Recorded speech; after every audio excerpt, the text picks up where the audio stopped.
Eventually, a new king came into power in Egypt who knew nothing about Joseph or what he had done. Then Pharaoh gave this order to all his people: "Throw every newborn Hebrew boy into the Nile River, but you may let the girls live." Years passed and the king of Egypt died, but the Israelites continued to groan under their burden of slavery. They cried out for help, and their cry rose up to God. God heard their groaning, and he remembered his covenant promise to Abraham, Isaac, and Jacob. But Moses protested. "If I go to the people of Israel and tell them, 'The God of your ancestors has sent me to you,' they will ask me, 'What is his name?' Then what should I tell them?"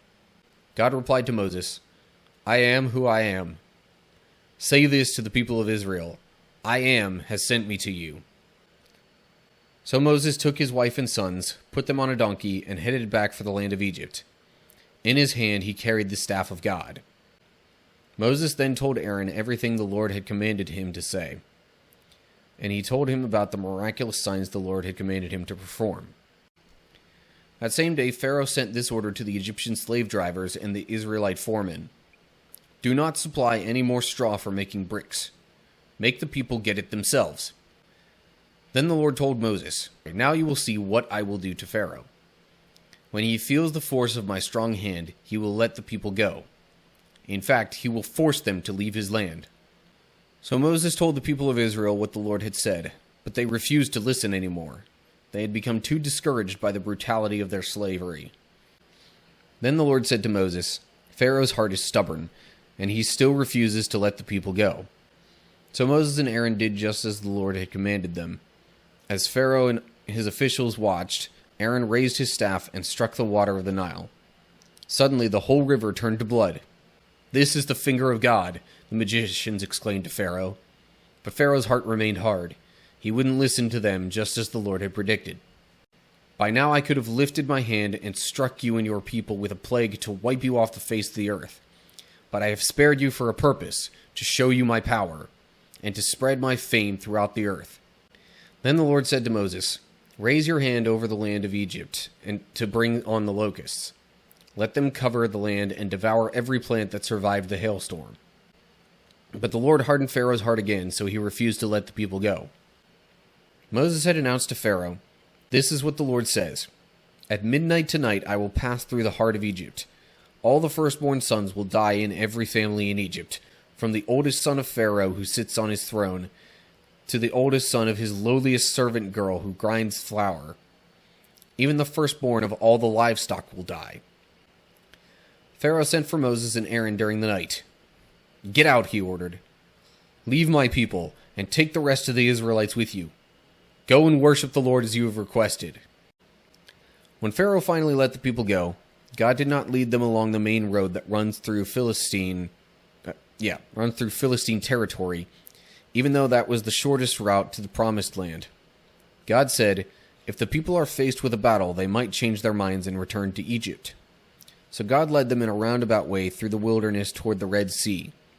Thus the Israelites left Egypt like an army ready for battle. The Lord hardened the heart of Pharaoh, the king of Egypt, so he chased after the people of Israel, who had left with fists raised in defiance. So as the sun began to rise, Moses raised his hand over the sea, and the water rushed back into its usual place. The Egyptians tried to escape, but the Lord swept them into the sea. Then Moses led the people of Israel away from the Red Sea, and they moved out into the desert of Shur. They traveled in this desert for 3 days without finding any water. After leaving Marah, the Israelites traveled on to the oasis of Elim, where they found 12 springs and 70 palm trees. They camped there beside the water.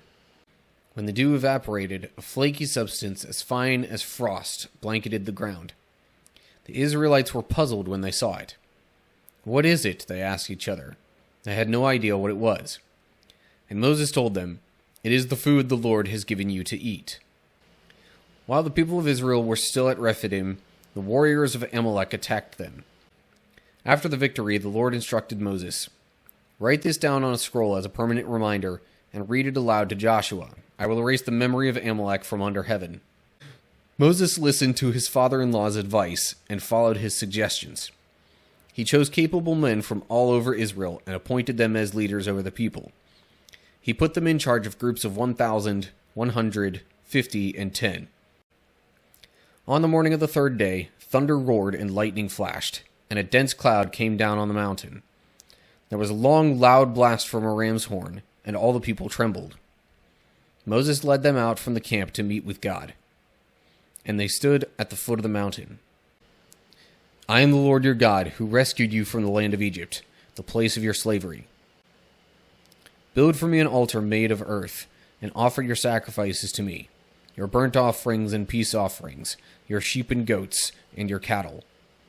Build my altar wherever I cause my name to be remembered, and I will come to you and bless you. Anyone who assaults and kills another person must be put to death. But if it was simply an accident permitted by God, I will appoint a place of refuge where the slayer can run for safety. You must not hold anything back when you give me offerings from your crops and your wine. You must give me your firstborn sons. You must also give me the firstborn of your cattle, sheep, and goats, but leave the newborn animal with its mother for 7 days, then give it to me on the 8th day. See, I am sending an angel before you to protect you on your journey and lead you safely to the place I have prepared for you. I will send my terror ahead of you and create panic among all the people whose lands you invade. I will make all your enemies turn and run. Then the Lord said to Moses, Come up to me on the mountain. Stay there, and I will give you the tablets of stone on which I have inscribed the instructions and commands so you can teach the people. So Moses and his assistant Joshua set out, and Moses climbed up the mountain of God. Have the people of Israel build me a holy sanctuary so I can live among them. You must build this tabernacle and its furnishings exactly according to the pattern I will show you.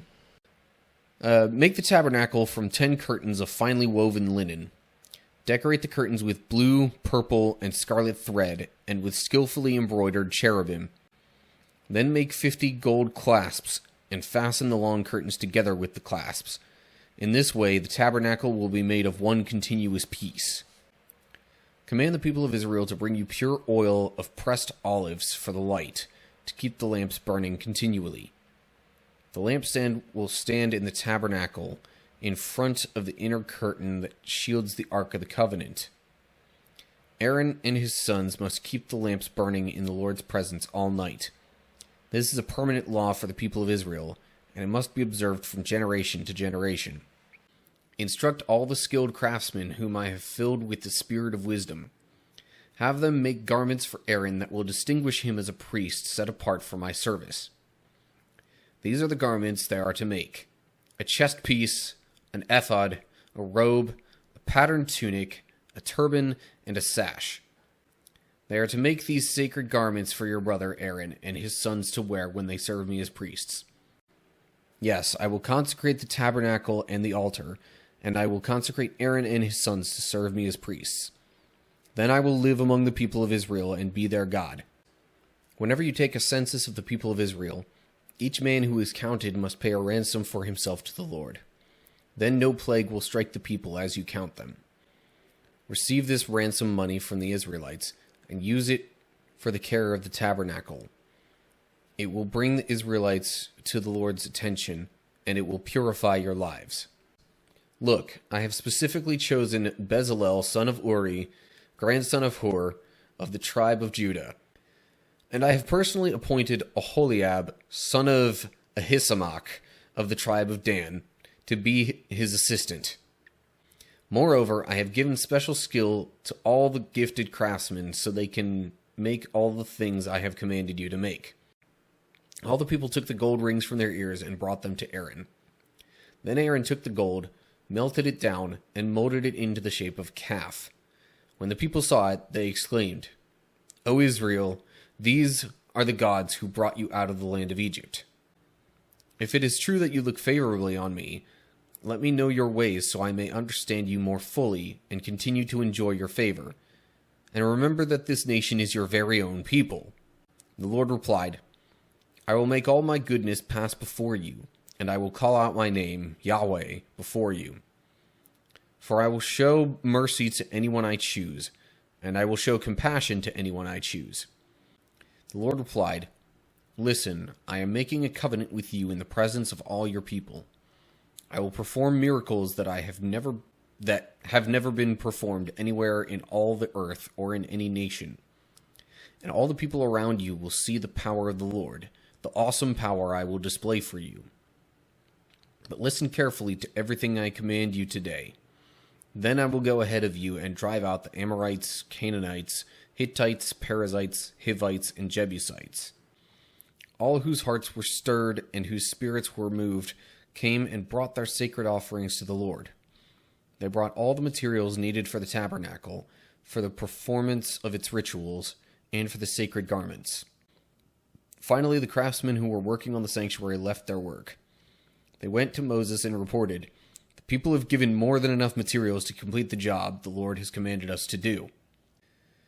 Next, Bezalel made the ark of acacia wood, a sacred chest 45 inches long, 27 inches wide, and 27 inches high. He overlaid it inside and outside with pure gold, and he ran a molding of gold all around it. Next, Bezalel used acacia wood to construct the square altar of burnt offering. It was 7.5 feet wide, 7.5 feet long, and 4.5 feet high.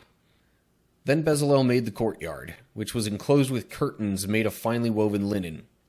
The craftsmen made beautiful, sacred garments of blue, purple, and scarlet cloth, clothing for Aaron to wear while ministering in the holy place, just as the Lord had commanded Moses. Then Moses inspected all their work. When he found that it had been done just as the Lord had commanded him, he blessed them. So the tabernacle was set up on the first day of the first month of the second year. The cloud of the Lord hovered over the tabernacle during the day, and at night fire glowed inside the cloud, so the whole family of Israel could see it. This continued throughout all their journeys. What's up, cool people? So that was Exodus Abridged, basically my attempt at trying to summarize the entirety of Exodus by just taking like a verse or two out of each chapter. I hope you enjoyed it. If so, give it a like, maybe share it with other people so they can see. And of course, if you have other thoughts on it, maybe there were other verses that you might have included that seemed more important to you, or just whatever thoughts you have related to this video, other stuff, just leave a comment down below. Because I realize I can't necessarily go back and change it after the fact, but, hearing more people's, thoughts on what stood out and, some important verses to consider is always a good thing. That's one of the great things about the Bible, is that you can read it so many different times and each time get a different perspective on it or have something different stand out. And it'll be different for different people too. So anyway, all I have to say, leave some feedback down below if you feel like it's necessary or you just want to. But again, I hope you enjoyed it. If you want to see other videos, especially other like Bible study videos, I'm probably going to leave a playlist at the end of this video for the overall Bible study series, as well as probably Genesis Abridged, in case you missed that. I'm just getting into Leviticus in the regular series, so you shouldn't have too much catching up to do if you watch the abridged videos and then get into, what I've done so far in Leviticus. And that's kind of another reason of doing these videos as well, to have an easy sort of catch up on the series option. But anyway, I digress. Feel free to watch that stuff as it appears on the screen, or you can find it on my channel in general. And then, of course, if you want to keep up with this stuff as I release more, make sure you subscribe to my channel. Hit that notification bell if you want to make extra sure, so then you can get updates when I post new videos. Also, I've got details on social media down in the description. So that's it. There's my shameless plug for all the other stuff out of the way. Hope you're all doing well. Hopefully I'll see you for the next video especially the next Bible study video, because that's probably what brought you into this. But whatever the case is, till next time, stay cool, people.